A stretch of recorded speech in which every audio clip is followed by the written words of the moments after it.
এই কে কে এই কে কে কে কে actually sir আমরা ইন্টারভিউ দেওয়ার জন্য আসছি। ও ইন্টারভিউ দিতে আইছেন? ও আচ্ছা, আপনারা কয়জন আইছেন? স্যার আমরা দুইজন আসছি। ও আপনারা দুইজন আইছেন, আচ্ছা। আপনাদের কি রাহুল সাহেব পাঠিয়েছেন? জি স্যার। ও আচ্ছা আচ্ছা, আপনার নাম বলুন। জি স্যার, আমার নাম নেহা ইসলাম। আপনার নাম? স্যার আমার নাম কাবির খান। কাবির খান, আচ্ছা আচ্ছা। নিহা ইসলাম, আপনার কোয়ালিফিকেশনটা আমাকে একটু বলবেন। স্যার আমি গ্র্যাজুয়েশন কমপ্লিট করেছি, আর আপনি যেই পোস্টের জন্য নিয়োগ দিয়েছেন সেই পোস্টের জন্য আমি একদম পারফেক্ট। আমার 6 বছরের অভিজ্ঞতা আছে। আচ্ছা কাবির খান, আপনার কোয়ালিফিকেশনটা আমাকে একটু বলুন। স্যার আমি স্যার এসএসসি পাস করছি স্যার। আমি বেশি পড়াশোনা করি নাই, তবে স্যার আমার কাজের অভিজ্ঞতা অনেক বছরের। আপনি আমাকে যা যা বলবেন আমি আপনার সব কাজ ঠিক সময় মতো করে দেবো স্যার। স্যার এই ছেলেটা এসএসসি কমপ্লিট করে আসছে আপনার কোম্পানিতে চাকরির ইন্টারভিউ দেওয়ার জন্য। আপনি যদি এই ছেলেটার দিকে খেয়াল করেন তাহলে বুঝতে পারবেন ওর পোশাক আশাকের কী অবস্থা। আর এই ছেলেটা আপনার কোম্পানিতে ইন্টারভিউ দিতে আসছে সামান্য এসএসসি কমপ্লিট করে। স্যার আপনি ওকে বরং একটা কাজ করেন না, আপনার কোম্পানির পিয়ন বা দারোয়ানের কোনো একটা কাজ দিয়ে দেন, এতেই ওর চলবে। ওর যে অবস্থা ও এই কাজেরই যোগ্য। আসলে কাবির খান, আপনি যে পোস্টটার জন্য আমাদের এখানে আইছেন, আসলে এই পোস্টটা আমরা যে নিয়োগটা দিয়েছি এখানে সর্বনিম্ন এইচএসসি হতে হবে। আপনার না পড়াশুনো করাটা খুব প্রয়োজন ছিল, আপনি পড়াশোনাটা কেন ছেড়ে দিয়েছেন আমি ঠিক জানি না। আপনি একটা কাজ করুন, আমরা আসলে আপনাকে নিতে পারতেছি না। আমরা চাচ্ছি এখানে হাই কোয়ালিফিকেশন একজন পার্সনকে, যে আমাদের কোম্পানিতে খুব ভালোভাবে দক্ষতার সাথে কাজ করতে পারবে এবং আমার কোম্পানিকে উচ্চ লেভেলে নিতে পারবে, এমন কাউকে আমরা চাচ্ছি। আর যেহেতু আপনি আইছেন, আসলে আমরা এসএসসি পাশে কোনো মানুষকে চাচ্ছি না, কোনো নিয়োগ আমরা দিই নাই। আপনি আইছেন, আপনার কোয়ালিফিকেশন নাই, আপনি এখানে আইছেন আপনার অভিজ্ঞতা আছে বিলে, সরি, আমরা আসলে সার্টিফিকেট এবং কাগজপত্রে বিশ্বাসী। আপনি এখন আসতে পারেন। না না স্যার, কোনো ব্যাপার না। আপনি বরঞ্চ এই চাকরিটা এই ম্যাডামকে দিয়ে দিন। ম্যাডাম তো অনেক লেখাপড়া করছে, গ্র্যাজুয়েশন কমপ্লিট করছে। আর আপনার এই কোম্পানিতে যে পোস্টের জন্য নিয়োগ দিছেন সেখানে তো গ্র্যাজুয়েশন কমপ্লিট করা লাগবে, আর সেখানে আমি মাত্র এসএসসি পাস করছি। আমার দরকার নাই স্যার, আপনি বরঞ্চ চাকরিটা ম্যাডামকেই দিয়ে দিন। আমি এখান থেকে গিয়ে অন্য কোথাও না কোথাও ঠিকই একটা কাজের ব্যবস্থা করে নেবো, আমার কাজ হয়ে যাবে। আর তার চেয়ে বড় কথা, রাহুল ভাই আমাকে বলছিল যে আপনার কথা, আপনি নাকি অনেক ভালো মানুষ, আপনার এখানে আসলেই আমার যে কোনো একটা কাজের ব্যবস্থা করে দিবেন, তাই আসছিলাম আর কি। ধন্যবাদ আপনাকে। আর রাহুল সাহেবকে আমি বলেছিলাম যে যেন আমার এখানে কয়েকজন লোক পাঠিয়ে দেয়, আপনাদেরকে পাঠিয়েছে, ধন্যবাদ, আপনারা আইছেন। আর দেখেন কাবির খান, আপনাকে যেটা বলতেছি আমি, অবশ্যই আপনার পড়াশোনাটা আপনি চালিয়ে যান, ভবিষ্যতে আপনি ভালো কিছু করতে পারবেন, এটা আমি আশাবাদী। ঠিক আছে? আচ্ছা শুনেন, আমার এখানে দেখেন একটা ফোন আছে, আমি ফোনটা না আসলে পাচ্ছি না, আমার ফোনটা একটু আমাকে একটু দিবেন? জি স্যার। এই দাঁড়া, আমি যাচ্ছি, আমি গিয়ে স্যারের ফোন দিচ্ছি।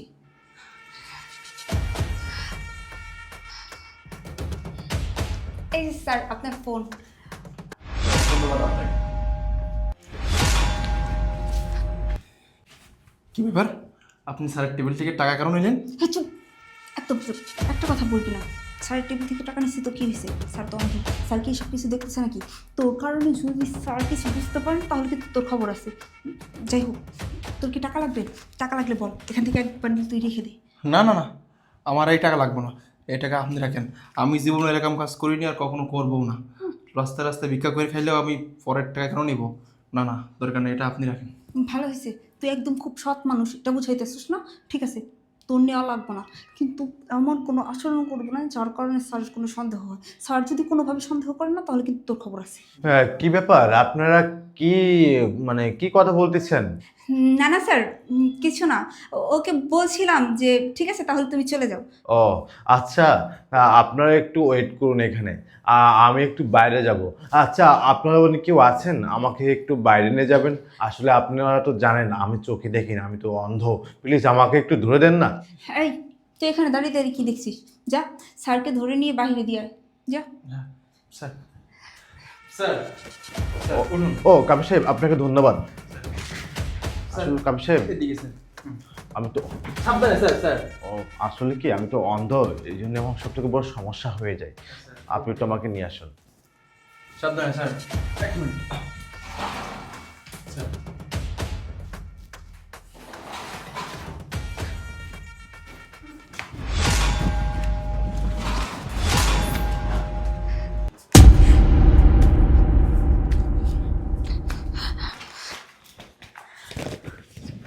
এই দাঁড়ান, আপনি কি করছেন? এগুলো সমস্ত টাকা আপনি নিয়ে যাচ্ছেন মানে? আরে দেখছিস এখানে কতগুলো টাকা। আমি কিংবা তুই যদি এই কোম্পানিতে চাকরি করি না, আমার মনে হয় না যে এতগুলো টাকা আমরা 10 বছরেও একসাথে পাবো। তার চাইতে ভালো হয় না এখান থেকে অর্ধেক টাকা তুই রেখে দে আর বাকি অর্ধেক টাকা আমি রেখে দিই। না না ম্যাডাম, ভুল করেও আমি এই কাজ করবো না। আমি বললাম না সে কথা আপনাকে, প্রয়োজন আমি ভিক্ষা করে খাবো, কিন্তু এই টাকা আমি নিতে পারবো না। আর আপনি কি বললেন ম্যাডাম? আপনি গ্র্যাজুয়েশন কমপ্লিট করছেন, উচ্চশিক্ষা শিক্ষিত হয়েছেন, তারপরে আমি এত বড় একটা জঘন্য অন্যায় কাজ কেমন করতেছি? আচ্ছা বেশি কথা বলিস তুই, একবার একটা থাপ্পড় মেরে দিব। বেয়াদব, তোর নিতে হলে তুই নিবি আর না নিতে হলে চুপচাপ থাকবি, কোনো কথা বলবি না। আর কোনোভাবে যেন এই কথা কেউ না জানতে পারে। এই টাকাগুলো আমি রেখে দিচ্ছি, আর এই টাকাগুলো দিয়ে আমি এখন বড় একটা বিজনেস করব। তারপর এই কোম্পানিতে আমার আর কোনো চাকরি করতে হবে না, আমি নিজেই একটা কোম্পানির মালিক হয়ে যাব।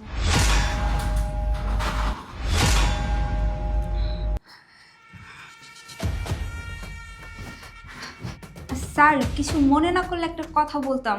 অ্যাকচুয়ালি স্যার আপনি যখন গেলেন তখন তো কাবির আপনাকে ধরে নিয়ে গেল, কারণ আপনি অন্ধ তাই। কিন্তু আপনি যখন ফিরলেন তখন কেউ আপনার সাথে ছিল না, আপনি একা একাই চলে আসলেন। স্যার আপনি তো অন্ধ, তাহলে একা একা কিভাবে আসলেন? আপনি কি চোখে দেখেন? হ্যাঁ, আপনি কি মনে করেছেন আপনি আমার কোম্পানিতে ইন্টারভিউ দিতে আইছেন, চাকরির জন্য এসেছেন? আমার এত বড় কোম্পানিতে আমি যাচাই বাছাই না করে একটা মানুষকে নিয়োগ দিব, এটা আপনার কেন মনে হলো? আর আপনি যে আমার কোম্পানি থেকে আমার টেবিল থেকে কতগুলো টাকা নিয়েছেন সেটা কিন্তু আমি সব কিছু দেখেছি। আপনার কত বড় সাহস, আপনার কত বড় সাহস যে আপনি আমার টেবিল থেকে টাকা চুরি করেছেন? কেন করেছেন? তা আবার বলতেছেন যে আপনি এই টাকা দিয়ে আপনি বড় বিজনেস করবেন। আপনার কত বড় সাহস! আপনি আসেন এখানে ইন্টারভিউ দেওয়ার জন্য, চাকরির জন্য, আর আপনি এখান থেকে টাকা চুরি করতেছেন। ছি, আমার না ভাবতে খুব ঘৃণা হচ্ছে যে আপনাদের মতো মানুষ আমার কোম্পানিতে কিভাবে আসতে পারে। কে ঢুকিয়েছে আপনাকে? আমি তো রাহুল সাহেবকে বলেছিলাম যে ভালো কিছু লোক দেওয়ার জন্য, আর সে আপনার মতো একটা মানুষকে পাঠিয়েছে। ছি, আমি কোনো আশা করতে পারি নাই।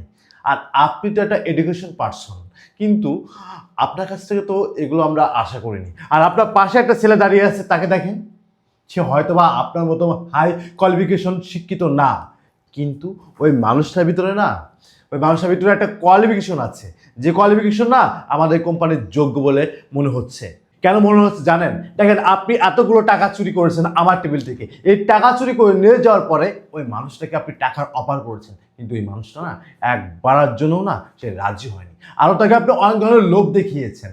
হ্যাঁ, দেখেন, ওই মানুষটা এতগুলো টাকার লোভ সে কিন্তু কন্ট্রোল করতে পেরেছে, আর আপনি সামান্য কিছু টাকার জন্য আপনি আপনার লোভটাকে কন্ট্রোল করতে পারলেন না। তাহলে আপনি আমাদের কোম্পানি যখন চাকরি করবেন, তখন কোটি কোটি টাকা নিয়ে নাড়াচাড়া করবেন, তখন তো আপনি সেই টাকার লোভটা সামলাতে পারবেন না। সেই টাকার লোভ আপনি সামলাতে পারবেন না, ওই টাকা নিয়ে আপনি চলে যাবেন, চুরি করবেন, পরে অন্য কোনো এমপ্লয়কে আপনি ডোজগুলো দিবেন।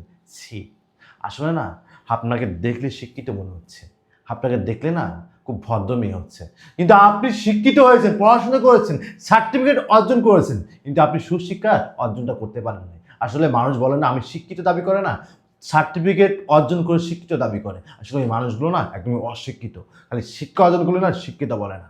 ওই মানুষটার দিকে তাকায় থাকেন, ওর কাছ থেকে শিক্ষা কাকে বলে শিখে নেন। আপনার সামনে মানুষটা দাঁড়িয়ে আছে। ছি, আপনি এখন আসতে পারেন আর আমার টাকাগুলো এখানে দেখে যান। দেন আমার টাকা দেন এখানে, যান বেরোন। এই আপনি দাঁড়ান, আমার অফিসে ইন্টারভিউ দিতে এসে আমার অফিস থেকে টাকা নিয়ে চলে যাচ্ছে। আমি অন্ধ হলে আল্লাহ, এরা যে পড়াশোনা করে যে সার্টিফিকেট অর্জন করেছে আসলে মানুষের টাকা লুটপাট করে নেওয়ার জন্য। আর আমার অফিসে ইন্টারভিউ দিতে আইছো, অবশ্যই যাচাই বাছাই করে তো আমি নিবই। সামান্য অল্প কিছু টাকা লোভ সামলাতে পারলো না, আর যে চেয়ারে সে বসবে সেখানে কোটি কোটি টাকার একটা বিজনেস চলবে। হ্যাঁ, সে টাকা লোভ কীভাবে সামলাবে? অবশ্যই আমার মতো এরকম সবারই এই ইন্টারভিউ নেওয়ার সময় যাচাই বাছাই করা উচিত। আর হ্যাঁ, আপনাকে বলছি, আমি যেটা দেখেছি কাবির সাহেব, আপনি হয়তোবা বেশি পড়াশোনা করেননি, আপনার ভিতরে হয়তোবা উচ্চ শিক্ষা নাই, কিন্তু আপনার ভিতরে যে শিক্ষাটা আছে এটা আসলে সব কোম্পানি চাই আপনার মতন কিছু মানুষদেরকে। কিন্তু ভাগ্যের বিষয় আমরা না ওখানে সার্টিফিকেটটাকে না প্রাধান্য দিই। যদি মানুষকে প্রাধান্য দিতাম, কাদের অভিজ্ঞতাকে প্রাধান্য দিতাম, তাহলে না আমরা কিছু কোম্পানির মালিকরা না ভালো কিছু নিতে পারতাম। যাই হোক, আপনাকে দেখে আমার ভালো লেগেছে, আপনার সততা এবং আপনার কথাবার্তার আমার সব কিছু ভালো লেগেছে। আর আপনি যেটা বলছেন আপনার অভিজ্ঞতা আছে, অসংখ্য ধন্যবাদ। আপনার যেহেতু অভিজ্ঞতা আছে, আপনি আমাদের কোম্পানিতে কালকে থেকে জয়েন করবেন। এই চাকরিটা আমি আপনাকে দিতে চাই। স্যার আপনাকে অনেক অনেক ধন্যবাদ স্যার। আসলে স্যার চাকরিটা আমার খুবই দরকার ছিল। আমার মা অনেক অসুস্থ, এই পৃথিবীতে আমার মায়ের আমি ছাড়া আর কেউ নেই। মায়ের স্বামীর চিকিৎসা করার জন্য অনেক টাকার প্রয়োজন। আমি এখানে আসার আগে অনেক জায়গায় চাকরির জন্য ইন্টারভিউ দিতে গেছিলাম, কিন্তু কোথাও তো আমার চাকরি হয় নাই। জানেন তো বর্তমান সময় ওই যে সার্টিফিকেট দেখে আর টাকা দেখে, যার টাকা আছে তার চাকরি হয়। আমার তো স্যার এরকম টাকা পয়সা নাই, এই জন্য আমার চাকরি হয় না। তবে স্যার আপনি আপনি যে আমার দেখে মানে আমার সততা দেখে আপনি আমাকে চাকরিটা দিয়েছেন স্যার, আপনাকে অনেক অনেক ধন্যবাদ স্যার। আপনি যে আজকে আমাকে বিশ্বাস করে আপনার কোম্পানিতে আমার চাকরিটা দিলেন না স্যার, আমার যতটুকু সম্ভব হয় স্যার আপনার এই বিশ্বাসের মর্যাদা আমি রাখবো স্যার। আমি আমার দায়িত্ব সঠিকভাবে পালন করবো স্যার। আচ্ছা, ঠিক আছে, আপনার কথা আমি বুঝতে পেরেছি, সমস্যা নেই। আপনি কালকে থেকে আমাদের কোম্পানিতে জয়েন করেন। ঠিক আছে স্যার, আসসালামু আলাইকুম। ওয়ালাইকুম আসসালাম।